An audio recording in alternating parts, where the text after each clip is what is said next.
I'm Amit. We just finished watching the film Dig Double X. You're David Timoner, Yeah. and his brother, and Mhm. one of the I directors. I edited this version, and Ondi and I made the original Dig together. It was our 20s basically. It was our childhood. Oh, I see. There's Joel's book behind Oh you. yeah, you see it. That's right. Yeah. Yeah. It's a great book. I recommend it. I mean, he I'd been we'd been in touch, and when I saw that he was writing his book, he had a Patreon page, and it just seemed like the perfect person to narrate this new version because he had so many stories and details from inside the Brian Jonestown Massacre that the first version doesn't quite have because the first version is just narrated. The original version is just narrated by Courtney. So he reached out. This was yours and Ondi, I think, first movie or one of your first. Pretty much, it was pretty Yeah. much our first film. Yeah, yeah, we were right out of we were right out of college. In college we started making films together. We made a film about women in prison and a woman in prison. Um, so this is really, I guess, our second official film. But she moved out to LA and I joined her and we started filming bands and we wanted to make this film like I don't know if you know the film Hoop Dreams, but we wanted to make like a rock and roll version of Hoop Dreams. We wanted to film a bunch of bands who were on the verge of whatever making it means. And so we started filming bands, and that's when we came across the Brian Jonestown Massacre. And instead of it being 10 bands, really just became two. They introduced us to the Dandy Warhols, and that was it. That was that. When in the process of them making the movie, you decided to focus on those two bands, how did you know that the big Oh, story because is yeah, they were so. It was like they just jumped off the screen. I mean, we were filming. We were in Los Angeles. We were based in Los Angeles, and so a lot of the bands we were filming were very sort of kowtowing to the industry. You know, they really wanted to figure out how to get signed and how to get a deal, and and taking the free lunches wherever they could get them. And then a friend of ours gave us the tape of the Brian Jonestown Massacre, and as Andy likes to say, she thought it was a 60s band that she missed and hadn't heard of, and she was excited to hear that they still existed. And we went up to San Francisco to see them, and they were just so much more. They didn't care, right? They didn't care about the industry. They believed so much in what they were doing, and it was such a breath of fresh air. I see So, that just a second. I see that oh, on these joining, yeah, waiting, just waiting for him. Yeah, yeah. Here she comes. So yeah, so that was pretty much it. And then you see in the film what Anton says, introduces us to the Dandy Warhols. They also didn't care. There she is. Hi Andy, I'm Amit. We just finished watching the screening of Dig Double X. We have David, your brother, with us also, Mm-hmm. and we started talking about this was mm, your one of your first movies, your second movie, and I want to ask you uh, what made you go back to this movie? Was it like an anniversary thing that you thought that should be that you have to go back to, or did you always wanted to change the movie? We never wanted to change the movie. It wasn't that. It was we were happy with the film, but over the years, it just grew in popularity, and people, there's some really diehard fans of the movie, and they always wanted me to go do Dig 2. When are you going to go back on the road? And of course, I have gone on to make a lot of movies about a lot of things, and I'm not gonna go back and go on the road again. That was my 20s, and I'm I'm on the road a lot, but just not with these bands anymore. And so we were like approaching the 20th anniversary, and my brother and I kind of like talked about it over the years of like, we should do something for the 20th. And then it was kind of like, okay, well, we better start now. And David offered to edit this version, which was crucial because I didn't have the time. And it was really fun to work with him, and just like I had cut the original version, he cut this version, and then I could just kind of be the director and like actually, say, no, we should change that. And it was very funny because it actually is, 20 years later, and we've been making films now for like 30 years. And so we're both much better at what we do. So we did end up changing things and fixing little things here and there. And David would say, but that was in the original. And I'm like, so like we reopened the movie. Let's just like improve it, but more than anything, I think it was important to both of us that we don't just make, an up-resed, cleaned up, remixed film. We actually don't just add footage to the end, but instead we actually reimagine the film by kind of doing something that, makes it unique and new and a new viewing experience. So adding Joel Guillon's narration, was something that I think is absolutely crucial to Dig Double X and makes it a whole new and even better experience, frankly. And we had a lot of fun, the three of us, like kind of writing and recording that narration together and like balancing the scales, keeping Courtney from the Dandy Warhol's narration in, but adding Joel, to kind of have a view inside the band that it frankly has gone on to be the one that has the biggest stage of all these days. So yeah, that's what's fun about this version is that the first one sort of ends. You think, Anton's going to end up, homeless and just like a footnote of history, and he's actually gone on to have a remarkable career. So it's nice to be able to give that update too at the end. I think it's a much happier ending in a way. I mean, there's still chaos, but it's happier, I think. He also performed in Israel a few years ago. Oh, did he? Yeah. But I think the biggest change to the movie was as funny as it was in the original. Adding Joel is adding more of a like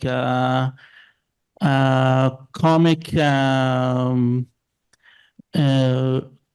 more comic relief. Did you think that maybe it wouldn't be a right decision? Maybe it will like make the movie less serious, or making it. I mean, I don't know. I feel like it's the perspective of time personally, where maybe it isn't. Maybe it is in some ways less serious in that. I feel like back then it was, going through. We really loved both bands, and we loved the Brian Jones house. I really believed that if we could just get that, there was a period of time when we were making the film that if we could just get them across the country and into the right hands, they would be huge because they're great. We loved them so much. And then we sort of went through the process of watching them self-destruct. So maybe we were closer to it, and it was more serious, that first version. And now it's from the perspective of history, where you realize that, you can't change certain things about people, and you have to just accept them, and that's part of who they are and what makes them tick. So I don't know. There is not one absolute truth. Like it's like more Rashomon now. Yeah, exactly. It is a more Rashomon. Yeah, exactly. Good. Yeah, totally. Exactly. And also, like, we couldn't have done the ending, which I personally think David knocked it out of the park. Like, it's such a exciting, I don't know if you felt this way, but the adrenaline just pumps at the very ending. And that we needed Joel, like we could never have done it without his collaboration. So, and his perspective. So did the other members of the bands want to participate also, or they didn't have any connection to this? Zia came to Sundance and performed in an all-star band with Miranda, and Matt Hollywood was up for it, and Jeff Davies performed here in LA at a screening we did. So most of the members are into it. Okay. I haven't talked to Anton. We'll see. Do anyone in the audience want to ask a question? No. There's a question from the audience. Do you know if Anton watched the movie and what did he thought about it? Oh yeah. Are you talking about yes, the original film for sure. As far as we know, definitely shouldn't have access to the current film. I don't think he's seen it. I don't know that he's interested in watching it.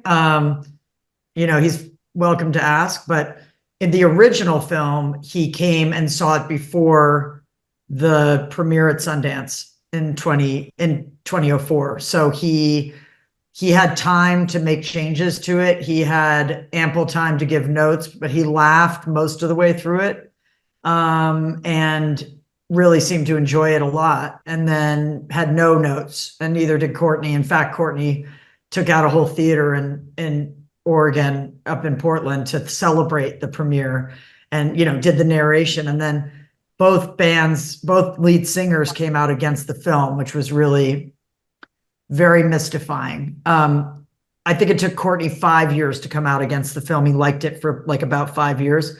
But Anton came out against the film as soon as it became like a rave hit. And I asked an ex-girlfriend of his who's in the movie, and I said, like, what do you think his problem is with the film? And she said, oh, he's like a shark, like that quote in the film, like he needs to swim against the current to survive. Like he can't be for a film that, that shows him like this. And then another person said, but you made the film, like, he does everything. He plays every instrument, he records every record, and here you go and make this film. So I think it's maybe a combo of a few things. And I think for Courtney, the issue, I think we all agree, even the Dandy Warhols that participated at Sundance 2024 and are part of the press and everything, said they think it's difficult for him to like be frozen in time, as this musician who's kind of starting to make it and dancing around and like looking up to Anton, and like he can't have that mystique back, so it's hard. But it's a double-edged sword because it's also brought both the bands lots of fame and stability and wealth, frankly, and like opportunities. So it's kind of, I'm waiting for my thank you note. It hasn't come yet, but it's 20 years, might be another 10. I think he would love the new version because it turns out very good in the end. And I think in this kind of movies, you have to have perspective probably of like 20, 30 years. I honestly think now he looks really good, right? Compared to how he looks. I mean, he looks like Neil Young, actually. Yeah. He looks like Neil Young, exactly. I've been thinking, I read this recent article that about his, because they're going on tour around the beginning of early next year, and he didn't completely slag off Dig. Like he was kind of like, whatever, look at me now. And this film is kind of like, well, look at him now. So I honestly think fingers crossed he's going to come around and be cool with it, but who knows? Do you think you'll come back in 20 years again and do another?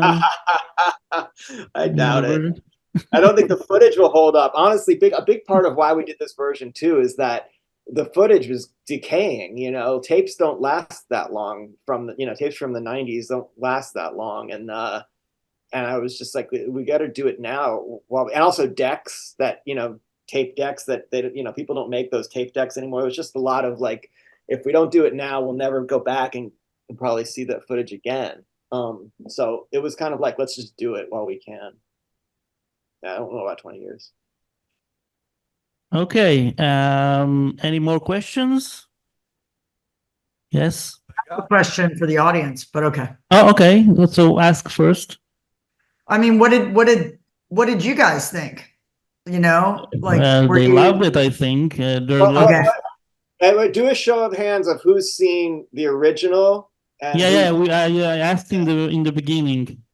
Oh yeah. Lots of people saw it. There are fans of the bands here, and they loved the new version also. So we have a question.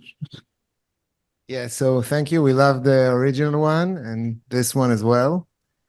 And I wanted to ask you about the while filming obviously the original one during the 7 years, did you feel like you struck gold like while filming, or did you? I mean, I'm sure you had some doubts like along the way, but maybe you can talk about like the journey you had during those 7 years. Happy to. I mean, I'll start, Dave, just because I felt like, I was pursuing the story of the collision of art and commerce before Dig.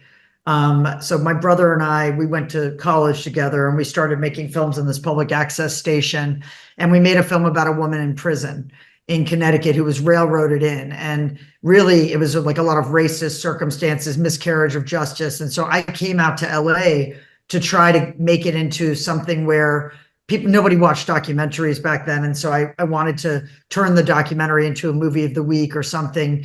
And it was really distorted, like Hollywood kind of, I was 21 and they kind of were like changing the story. And it just felt like, oh my gosh, are we ever going to reach a mass audience with our integrity intact? Or is being a filmmaker going to just break our hearts? That became the question that started Dig. So it was 10 bands on the verge of getting signed to look at like these dysfunctional nuclear families and what happens to them when art meets commerce. And so I heard the music of the Brian Jonestown Massacre, and I thought this was some band from the 60s that I'd missed. And people were like, no, they're alive and well, and they're, up in San Francisco. So David and I went up there, and that's now you see us actually physically meeting them, in the first scene in Dig Double X, which you don't really see as clearly. You don't see us on camera in the regular Dig. But, the thing is, like, over time, like we immediately were compelled by Anton. Like, it was so clear that he was in a very different mental configuration with commerce than every other artist we'd been filming, who was like kind of hoping to get a record deal. He was like, they're mafia and I'm the letter writer and they're the postman. And like, he was just like, I'm a human earthworm and I take all of the dirt and I turn it into beautiful fertilizer. And we were like, who is this guy? And it was 2 weeks later that they came down to play the Viper Room. So you can imagine, like we filmed that and we've never filmed anything like that. Like our minds were blown. And then like this 400-pound bouncer named Ed came outside right after I filmed, what is that? Blood from what? People's faces. And then Ed comes out, grabs my tape. I'm crying on Sunset Boulevard because I've like never filmed anything that exciting. And yet I've lost the footage because Ed just took my tape. So it took years to get that back, by the way, to get that footage from the Viper Room. But thankfully we did. But I mean, yeah, we were hooked into the story and the madness of it. And then Anton says, forget about those other bands. I'm taking over your documentary. Have you heard the Dandy Warhols before? And it was perfect because they had just signed to Capitol. So, I didn't want to argue with him that he wasn't going to take over my documentary, but because he had just beat that guitar player up. So I wasn't going to like get beaten up myself that next day. But I also thought he's not going to take over my documentary, and then lo and behold, like within 6 months, that's all we were filming. We were filming the two bands because they had this relationship and it was such a great story. And we happened to luck into good music. Like we weren't following them because of the music, but the music was so awesome. We loved it. And David, I think more than I did, really invested in like, okay, maybe if we make this documentary, like we can actually help the Brian Jonestown get onto the world stage. Like I was just sort of more into following the story of the two bands. But I don't think either one of us expected it to go on for 7 years, and it was because I had this thought that like the reason people weren't watching documentaries was because they were all like history books or like eating spinach, like they were too educational to be entertaining. So I wanted to follow it unfolding. And that wasn't something that it's done now, but it wasn't being done back then. And so, and because we were 22 or whatever, we were super inexperienced. So we were just like, we're going to film everything, you know? And so we filmed 2,500 hours of footage. And so when we sat down to edit, it was like 4 years of editing. And it's like, well, the bands are still totally causing chaos. They've become these super rivals. The story is still unfolding. Let's just keep up with it, you know? So it was kind of a combo, but we could never get funded, I guess is what I wanted to say, is like, no matter what, we could not get funded because neither band sound scanned, like at that time, you know, CDs and stuff, they didn't sell anything. So not anything that anybody would pay for. And then we finally found a producer, Kerry Woods, who did Gummo and Kids. And he was like, it was perfect for him. Oh my God. And he said, and it was his quote, just like you just asked in the audience, you're sitting on gold. You're sitting on gold. But he wanted to meet Anton. And of course, Anton was going through the wear white and come when I call phase, which is, you know, total lunatic land. And so he shows up with dressed in white with 7 women dressed in white to meet Kerry Woods and threatens Kerry's life. That if he invests in the film, he's going to kill him or he would disappear or something like that. So Kerry was like, look, kids, you're sitting on gold, keep going. But I unfortunately can't risk my life for this. So even like an attempt at getting money, like he blew it for us. So yeah, so we finished the film by making other films and making EPKs and music videos and just kind of putting money into the film a little bit here and there. And at one point we were very thin and people were like, the people we were buying tapes from were like, shouldn't you go across the street to the grocery store? Cause like, you know, you keep just buying tapes in here, but you guys are like, are you okay? You know? So anyway, that's how it happened. And the good result of that is we own the film, you know? So like we got to like do this 20th anniversary edition. We're getting to sell it ourselves around the world. And we have the release coming up in the US, UK. I don't know about Israel. We need to sell. If you guys have an idea of a distributor, let us know. But yeah, we haven't sold Israel yet. So you won't have it there yet, but in UK, Australia, Scandinavia, and the US, it'll come out in January. So this version. How did you know in the first version of the film when to stop? I mean, you shot so many hours and edited a lot. How did you know this is the end of the story? Baby. Yeah, baby. But Ondi called me twice. You called me like, I just shot the end of the film. Yeah, that's why there's multiple endings. Yeah. There was the troubadour you thought was the end, and then there was the other end, which was the end. When he's getting like fruit pelted at him, and then Jeff Davies like and throws the mic stand. I'm like, okay, I think it's over. And then it's not over because he like Jeff rejoins the band and then he leaves him for, we heard he left him for dead in St. Louis in a trash can, and that he was then had just had a baby. And I was pregnant out to here. And I was like, this has got to stop. Like, I have got to finish this movie before I give birth because I don't know how to be a mom. And I certainly can't do it with Anton screaming at me on the daily. So, I mean, out of my Avid, I'm like editing, pregnant, so pregnant. And so the week that I gave birth to my son, I finished the cut for Sundance. And, but while I was very, very pregnant, he came to LA and did that show at the Knitting Factory. And I didn't want to go. You know, I really didn't want to go. It was pouring rain. I had a leaky convertible, Saab convertible that leaked water. I was pregnant and I'm like, go to the club.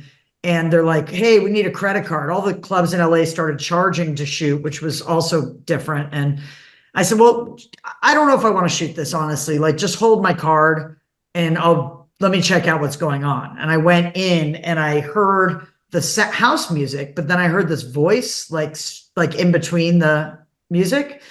And I realized the voice was Anton's voice. I walked to the backstage and I looked behind the curtain. He's standing with the curtains closed, like Oz or something, like from the Wizard of Oz. Like, he's speaking in the house music saying, let us entertain you. We're here to entertain you. And like, I could tell he was very, very, very unstable. And so I just was like, I can't obviously leave right now. So I went and said, charge the card. And I just stayed. And that's when he kicked the guy in the head and got arrested. So that became the ending of the film. And then I didn't want to end it like that. I wanted there to be this, you know, this ending that really tells you how important he is to the history of music. Because that was a piece of it, was like when we ran it by people, they said, it's an amazing film, but we can't really root for the protagonist. We don't know like why we care about him. And so we did two very important things in the edit of the original film, which is one, really the say goodbye to mom and dad part and understanding who his parents were and the abuse he had gone through as a child, so we could relate and understand it, but also really understanding his historical significance became important. You know, you might not have heard of him, but all these bands came from him, and he's a brilliant genius that you need to pay attention to. That became very important to offset his behavior in the film. So yeah, those were the endings. That's when it was, but I knew it had to end because I was pregnant. And then of course we get into Sundance 2 weeks later.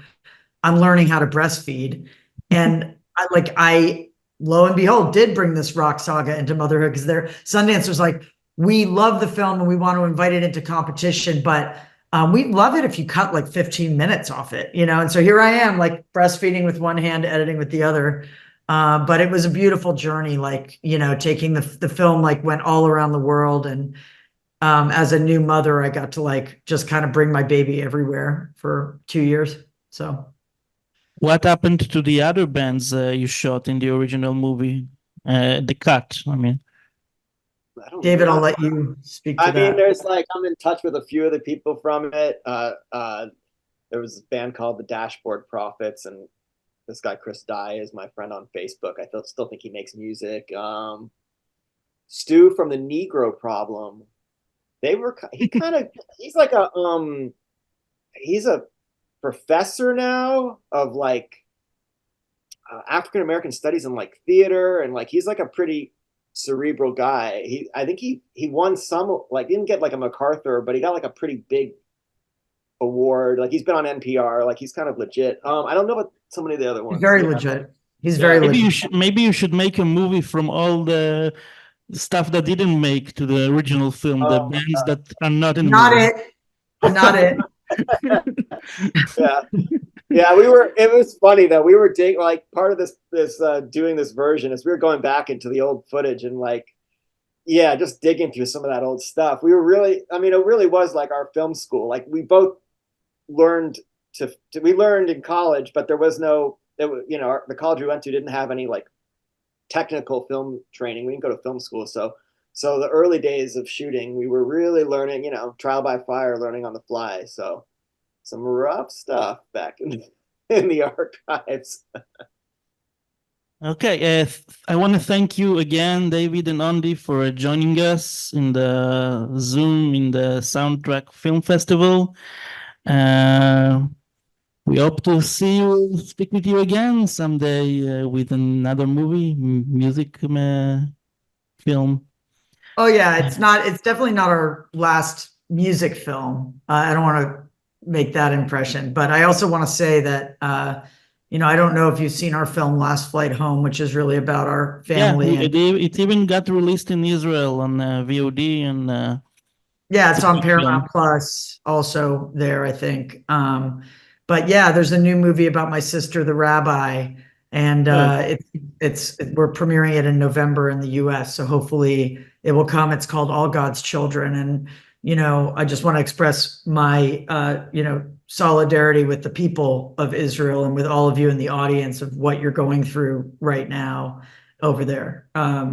We touch on it quite a bit in the new film from October 7th on, and it's just been a really painful year for all of you, I know. So, and of course, a music festival that where the massacre all started. So just, you know, upon the 1-year anniversary, I just want to express my condolences to all of you too, and my hope that you guys get some peace there.